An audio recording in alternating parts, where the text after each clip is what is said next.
Hello to all the viewers of this video. This is the second video on discrete bivariate probability. In this video, we are going to go through marginal probability distributions. So let us get started. Now if you remember, we have considered an experiment of tossing 3 coins at a time, and the sample space consists of 8 outcomes. These are the outcomes right on your screen. So they are HHH, standing for heads on all 3 coins, and so on. So let us define two variables. X will be the number of heads that are observed on all the 3 coins.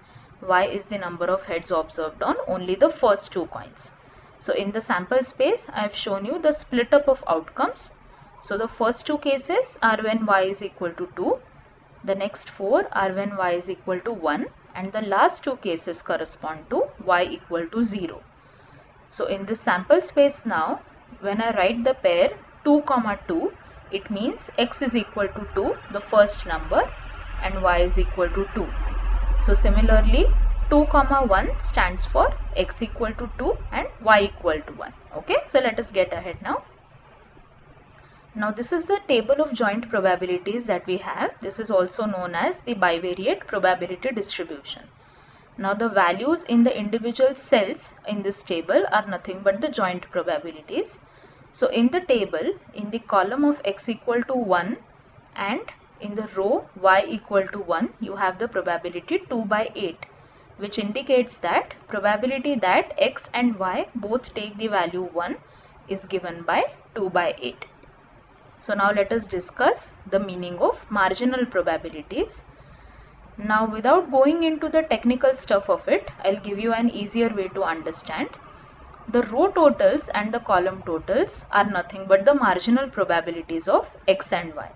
So in this case, x values are my columns. X takes values 0, 1, 2 and 3. The corresponding column totals will give me probability x equal to x. That is nothing but the marginal probabilities.